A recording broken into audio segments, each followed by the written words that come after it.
प्यारे भैया बहनों, कल हमने बताया कि मित्र के कर्तव्य क्या है। तो मित्र के कर्तव्य के बारे में हम लोगों को समझाया कि मित्र हमारा कैसा होना चाहिए, मित्र का क्या कर्तव्य होता है मित्र के प्रति।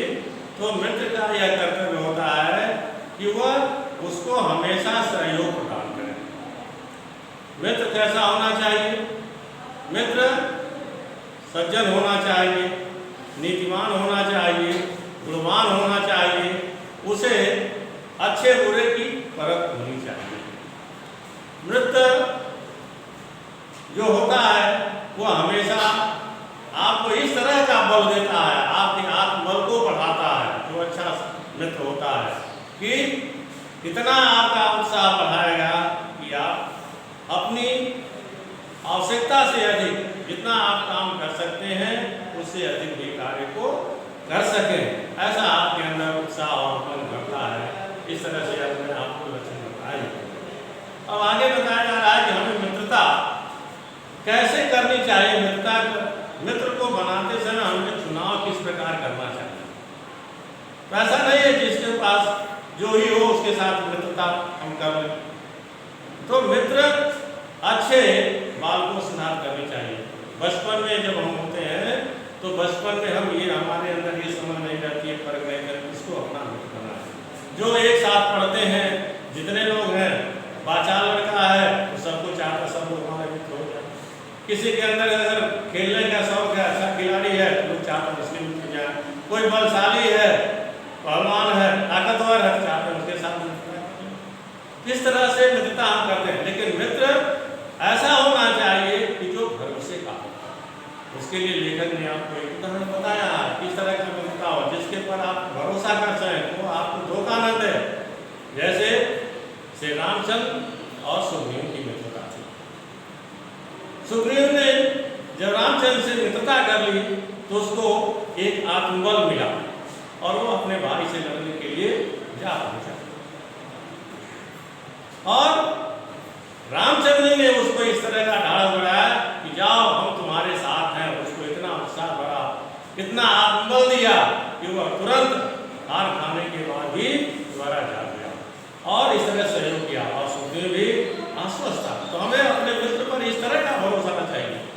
कभी कभी क्या होता है कि ऐसा लेखक ने बताया है और समाज में देखा जाता है कि परस्पर एक समान रूप से गुण वाले न होते हुए भी लोगों में मित्रता होती है। कैसे मित्रता हो जाती है उसके लिए उदाहरण के रूप में आप देखिए कि कर्ण था और उसकी मित्रता हुई थी दुर्योधन से। कर्ण कितना उदार था, दयालु था, वही दुर्योधन कितना कुत्सित विचार का था। लेकिन दोनों की मित्रताएं खूब जमी और एक दूसरे का साथ देने के लिए कितना कर्ण ने उसका मित्रता निभाने के लिए अपना कितना बलिदान दिया।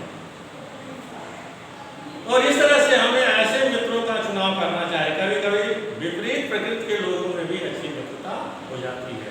लेकिन जब धीरे धीरे हमारी अवस्था बढ़े जाते हैं, युवावस्था को हम आते हैं, युवा अवस्था में हम गुणों को देख करके समान गुण वाले के साथ हमारी मित्रता होती है, हमारी जान पहचान होती है। हम अच्छे नीतिमान के साथ अपना संबंध बनाना चाहते हैं। विचारवान जो होता है उनके साथ, संपन्नता जिसके पास होती है उनसे मित्रता करना है। जो वैभवशाली होता है उनके साथ मित्रता साथ कर। अर्थात कभी कभी आपने देखा होगा कुछ लोग गुरु की संगत ना करके और बुरे के साथ चल देते हैं। जैसे आपने देखा होगा कि कभी कभी हम मस्ती करने के लिए निकल जाते हैं, किसी बार में चले जाते हैं, किसी होटल में जाते हैं। कभी कभी अच्छे बुरे की संगत कैसी होती है समझ में नहीं आता है। एक कोई है हमारा मित्र है तो सिगरेट पी रहा है, उसके साथ हम भी उसको पीते हैं और वो बाबा करके इस तरह से फूटिंग करते जाते हैं। तो ये सब भी बुरी संगत का प्रभाव पड़ता है। बच्चा अच्छा होते हुए, व्यक्ति अच्छा होते हुए भी अगर संगत बुरी है तो उसके साथ हम बुरा ही बन जाते हैं। क्योंकि जब बुरे लोगों की संगत होती है उसमें मति जो बुद्धि होती है, जो सब विचार होते हैं, ये हमारे नष्ट हो जाते हैं। उसमें सोचने और विचारने का हमारे अंदर जो क्षमता होती है वो नहीं होती है। इसलिए लेखक कहता है कि हमेशा बुरे लोगों की संगत संगत करनी चाहिए जो हमें हमेशा गलत रास्ते से जाने से रोकें, भटकावे न। और मित्र ऐसा हमारा होना चाहिए कि जो हमें हमेशा अच्छे कार्यों में लगाए, हमारे हित के लिए सोचे और हमको इतना बल दे, साहस दे कि हम अच्छे से अच्छे कार्य को कर सकेंगे। एक बार ऐसे ही लेखक कहा दे रहा कि मनसूबिया के बादशाह डेमेस्ट्रियस वो अपने घर में अपने मित्रों के साथ जब भी उसका मन करता था तो कुछ ऐसे मित्रों के साथ बाहर निकल जाता था मौज मस्ती करने के लिए। एक दिन वो अपने कुछ मित्रों के साथ ऐसे बहाना बना करके घर में पड़ा हुआ था। एक मित्र उसके साथ गया, हंसी ठिठी कर रहा था तो संजोग से देखता था, कहा कि हम तो बीमार हैं लेकिन घर में पड़ा हुआ है, लेकिन और उसके मित्र आ रहे हैं, जा रहे हैं और उसे हंसी ठिठोली कर रहा है, लेकिन बहाना क्या बनाया है काम न करने की वजह से हम बीमार है। तो पिता भी सोचे कि चलो बेटा बीमार है और उसको देखने के लिए जाते हैं। तो जब जाते हैं तो देख रहे हैं कि खट्टा जवान हंसता हुआ बाहर गेट से निकल रहा है। तो जैसे कमरे में जाते हैं तो कमरे में देखते हैं तो कहता है कि पिताजी अभी ज्वर ने मुझे छोड़ा है। तो ज्वर कौन था? ये कुसन का जो ज्वर था, वो कुसन का ज्वर था कि जो बाहर निकला है। पिताजी ने तुरंत उत्तर दिया, हाँ बाहर गेट पर मुझसे मिला। अब देखिए मित्र जा रहा है लेकिन उसको क्या बताया उन्होंने? ज्वर। उन्होंने भी उसी तरह से लहजे में उत्तर दिया कि हाँ अभी बाहर गेट पर मुझसे मिला है। तो इस तरह से बच्चे जब कुसंगत में पड़ जाते हैं तो तरह तरह के बहाने भी बनाते हैं।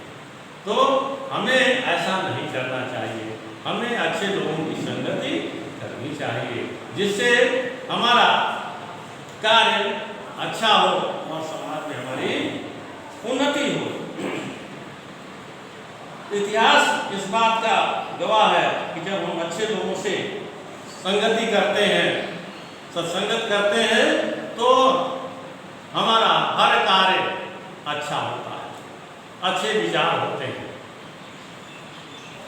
बुरी संगत का क्या प्रभाव होता है कि कभी कभी आपने देखा होगा कि हम कभी असभ्य या बुरे कहावतें या गीतें आप सुनते हैं तो वह चीज आपके मनोदशा पर तुरंत ऐसे चित्र उभरते हैं उसके और तुरंत वह बातें याद आ जाती हैं कि जैसे लगता है कि आपने खूब उसको रटा है। लेकिन अगर वही अच्छी वाणी होती है, अच्छी पुस्तक ज्ञान होती है, अभी रामायण की चौपाई कहना हो, गीता के कुछ उपदेश हों, गीता के कुछ श्लोक हों, आपसे कहा जाए याद करने के लिए किसको अपने याद है, लेकिन वह आपके मन मस्तिष्क पर पटल पर वह अंकित नहीं होता है। लेकिन जो बुरे विचार हैं, जो बुरे गीत हैं, वह गालियाँ हैं, ये तुरंत आपके मन मस्तिष्क पर छा जाती हैं।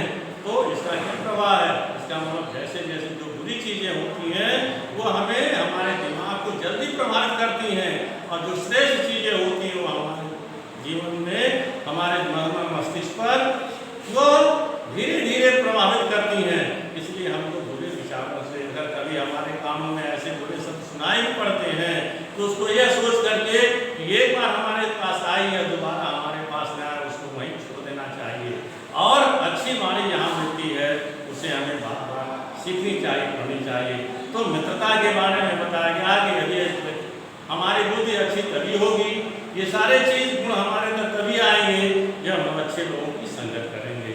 श्री लेखक ने कहा है कि काजल की कोठरी में कैसो हूँ सयानो जाए, एक लीक काजल की लागी पर लाग है पर लाग है। अर्थात लेखक ने क्या कहा कि काजल क्या होता है? काला होता है। अगर हम उस काली के पास, कालिमा के पास कितना ही बारीकी से जाएंगे उस अंधेरे जगह तो हमारे शरीर में वह काली जरूर लग जाएगी। इसलिए इसका भाव यह है अगर हम गंदी नाली के किनारे जाकर के दूसरे के ऊपर छींटा मारने के लिए पत्थर फेंकते हैं तो वह गंदे का छींटा पहले अपने ऊपर भी पड़ता है। इसलिए हमें बुरे कार्यों की संगत में नहीं जानी चाहिए। अच्छे सद्विचार वालों के साथ, अच्छे बुद्धि वालों के साथ और उनकी हमें संगत करनी चाहिए। मित्रता के लक्षण है। इस पर इस पाठ का सारांश अपने शब्दों में लिखेंगे और साथ ही साथ पहले इसका PDF दे चुके हैं और लेखक के जीवन परिचय पर भी